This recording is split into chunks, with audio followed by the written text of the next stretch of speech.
preach this morning on the subject of how to live a hopeful, confident life. And we're going to read as our text Psalm 3. We'll read all the verses 1 through 8. As you're turning to that, let me give you the background of this psalm. This is a psalm written by David when he was the king. But all was not well, neither with David nor his kingdom at this time. David was on the run from his third son, Absalom. Absalom wanted to take the throne from his father. And he had begun by spreading discontent among the people of Israel. He told them that his father was inept and uncaring. Even managed to raise up his own army. The background to this story, by the way, you can read it in 2 Samuel chapter 15. Eventually, Absalom took his followers and his army out to Hebron, which is about 20 miles south of Jerusalem, and he had himself anointed as king of Israel. And he took his army and marched against his own father. And because of that, David was forced to flee Jerusalem and at least temporarily give up the throne. Can you imagine how David felt? His own son rising up against him, not fighting against some pagan Gentile king, but against his own child. And it was while David was fleeing from Absalom and his armies, broken by the betrayal of his own son and his own people, that he sat down and wrote the words of Psalm 3. So let's read this together this morning. David writes, "O Lord, how many are my foes? How many rise up against me? Many are saying of me, God will not deliver him. But you are a shield around me, O Lord. You are my glory who lifts up my head. To the Lord I cry aloud, and he answers me from his holy hill. I lie down and sleep. I wake again because the Lord sustains me. I will not fear the tens of thousands drawn up against me on every side. Arise, O Lord, deliver me, O my God. For you have struck all my enemies on the jaw. You have broken the teeth of the wicked. From the Lord comes deliverance. May your blessing be on your people." David didn't write these words while he was sitting on some ivory throne or sleeping in a bed covered with satin sheets and a down pillow. He wrote this while he was sleeping at night in a war camp, on the ground, on the run from Absalom and his army. And I want to call your attention to some of what he wrote in the midst of his despair and his desperation and discouragement. Let's look a little deeper into this psalm. Now, David's attackers were his own people, his own son, his own people. The people who were closest to him have now turned against him. And in verses 1 and 2, we can discern from these verses that the people were saying that even God has turned against David, and they sought to undermine his faith in God. They were saying in essence to him, if God is so great, how come you're on the run? If God is so great, why do we look victorious and you look defeated? Why do we have the upper hand? Where is God now when you need him most? We would call that today, I think they call that talking smack, right? They were talking smack to David. Maybe they had brought up some of David's failures, his sin against him. There was enough of it. From his adulterous relationship with Bathsheba, the murder of Bathsheba's husband, his failure as a father, both with Absalom and with his firstborn son, Amnon. You know, most of us Christians might feel like we can handle any problem as long as we know that God is there with us, as long as we know that God has not abandoned us. And so psychologically and spiritually, this was an attack of the highest order that they're launching against David. Not just the army, but they're attacking him on this spiritual level to say, David, even God has abandoned you. You're alone in this. You ever felt that way? You're going through some crisis and you can't even sense God's presence there. You can't feel the presence of God. Well, if you've ever felt that way, or maybe feeling that way right now, I want to call your attention to what David did.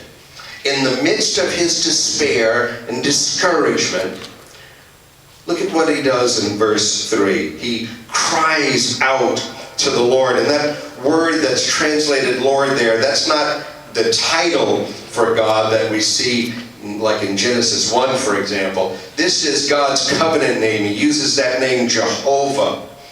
In his time of distress, he calls upon the God who is the covenant keeper, the God who keeps his promises. And he remembers that the solution to his problems is not to focus more on his problems, but rather to focus more on God. And as he is surrounded, literally, by his enemies, David remembers three things about God, and they're all there in verse 3.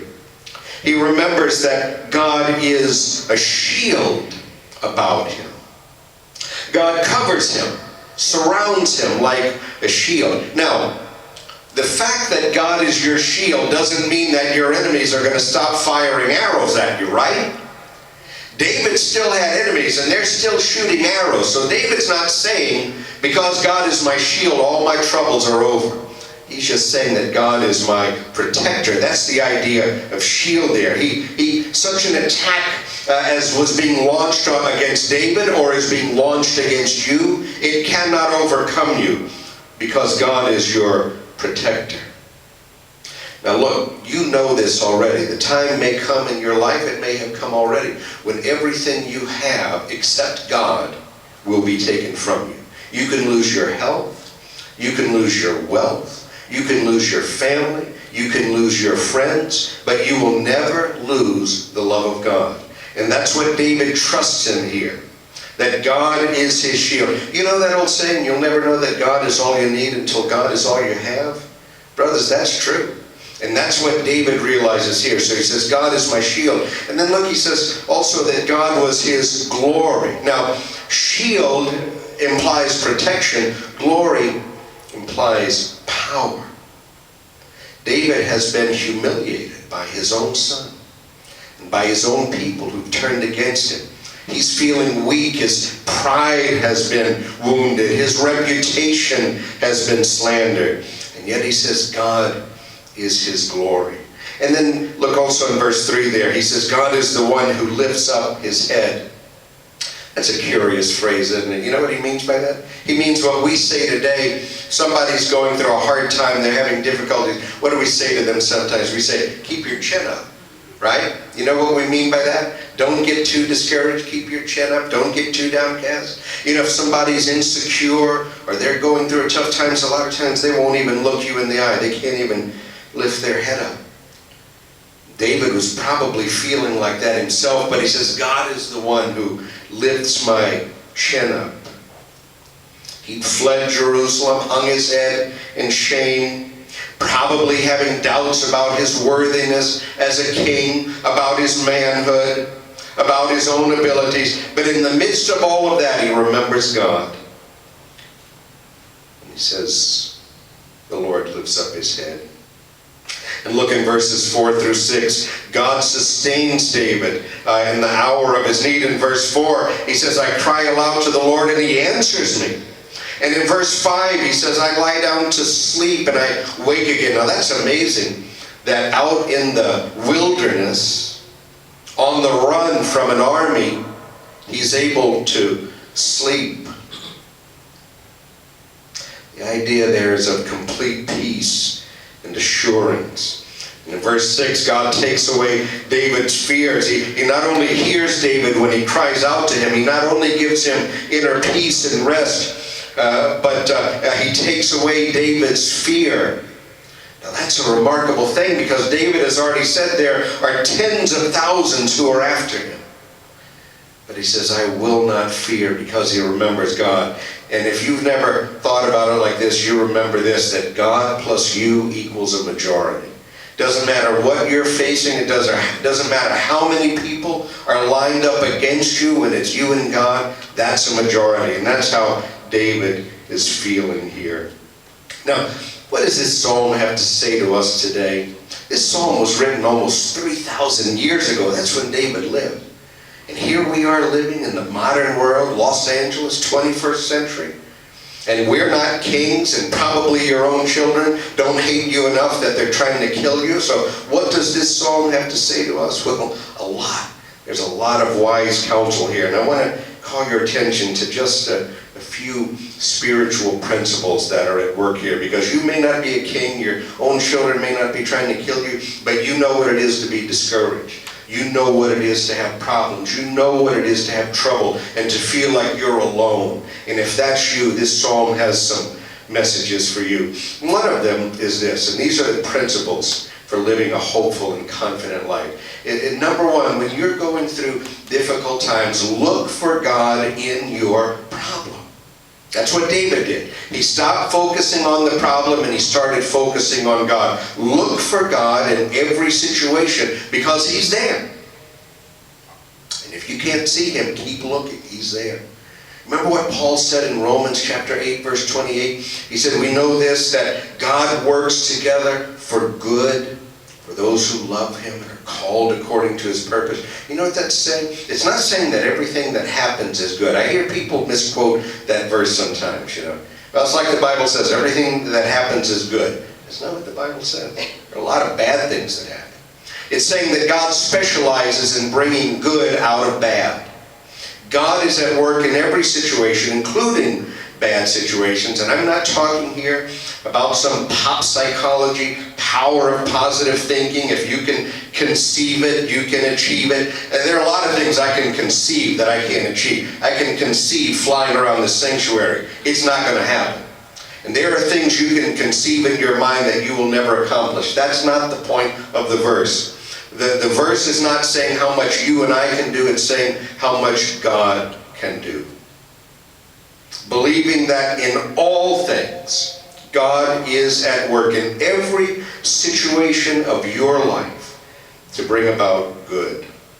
When Paul wrote to the church at Philippi, writing from prison, he wrote this in chapter 1, verse 20. He said, I live in eager expectation while I am going through these trials. See, that's hope. That's hope. Hope based in confidence in God. And when you're going through hard times, stop. Take some time to be still in God's presence and just look for his hand at work. I guarantee you it's there. So that's one spiritual principle here. Look for God's hand at work. And if you'll do that, it'll change your attitude about your circumstances. The next thing is this, talking about attitude. Second spiritual principle here is pay attention to your attitude when you go through difficult times. It's easy when you are going through troubles to become discouraged about life, to be negative about life. It would have been easy for David to do that. Imagine what he was going through. He not only lost his kingship, at least temporarily, and he didn't know at the time it was temporary. It was his own son who led the uprising against him. You talk about discouragement and depression. At one point in his ordeal, Job wrote this. This is in Job chapter 3. He says, everything I fear and dread comes true. You ever felt that way? Or do you know people who think that way? Nothing good ever happens to me. There's a great verse in the Psalms. It's Psalm 118, verse 24. It says this, this is the day which the Lord has made. I will rejoice and be glad in it. I'm going to call your attention to one word in that verse. And it's the word will. Say that verse to yourself again, but this time emphasize the word will. This is the day the Lord has made. I will rejoice and be glad in it. You see, God made today. But what you do with it is entirely up to you. What your attitude is going to be like today is entirely up to you. It's not up to the people who cause you grief. It's not up to your family. It's not up to strangers. It's up to you. I was reading about Thomas Edison recently, the genius inventor. When Thomas Edison was 67 years old, his laboratory in New Jersey burned down, burned to the ground. Everything he had been working on was gone. He not only lost that, all of the records he had kept of a lifetime of scientific achievement, all of the experiments, all the things he had been in, all of those records gone in the fire. But according to the people who were present that day, after the fire was over and they walked among the embers of his life, Edison said this to those who were present: "There is great value in disaster. All of our mistakes are burned up, and we can start anew." Have you ever heard that old saying, things turn out best for the people who make the best of the way things turn out? That's what Edison was saying there. And it's what the psalmist meant when he said, "This is the day that the Lord has made. I will," see, that's attitude, "I will rejoice and be glad in it." That's a choice. So pay attention to your attitude when you're going through difficult times. Don't allow yourself to be overcome by bitterness and negativity. And to do that, you may need to pay attention to how much time you spend with negative people. There are negative people pretty much everywhere, right? Anywhere you go, there are people who are cynics, they're negative. And as a rule of thumb, I like to limit the amount of time I spend around negative people. I don't want to be filled with that, because negativity is contagious. So don't spend all your time hanging around cynics who only see the bad side of things, who are always gloomy. Rick Warren used to say, you can't fly with eagles if you're walking around with turkeys. So limit the amount of time you spend with negative people and pay attention to your attitude. That's the second thing. And here's the third and final spiritual principle from this passage. This 3,000-year-old psalm. Give your problems to God. Now, I don't mean don't do what you can do to work on them. You need to do that. I need to do that. But ultimately, turn your problems over to God. It is easy to get discouraged when you're dealing with a problem that is bigger than you are. But you will never have a problem that is bigger than God. And when you start fretting over problems and try to take care of them on your own, you're assuming a responsibility that God never intended for you to have. Paul wrote this. This is from 2 Corinthians chapter 1. As he's telling that church about all of the difficulties of his own ministry, he said this: "We do not want you to be uninformed, brothers and sisters, about the troubles we experienced in the province of Asia. We were under great pressure, far beyond our ability to endure, so that we despaired of life itself. Indeed, we felt we had received the sentence of death." But listen to what he says next. "But this happened that we might not rely on ourselves, but that we might rely on God, who raises the dead. He has delivered us from such a deadly peril, and he will deliver us again. On him we have set our hope that he will continue to deliver us as you help us by your prayers." When you have a problem, learn to let go and let God. Turn your problems over to God. David didn't seek vengeance on his own. He turned to God and asked God to avenge him, and God did. When we follow out the story of Absalom in this uprising, it ended very tragically for Absalom with his own death. David had a problem that seemed out of control, beyond his ability to cope with. He just turned it over to God, and God delivered him. Sometimes our circumstances don't turn out like we want them to. But no matter what, we can be sure of this, that God is a shield around us.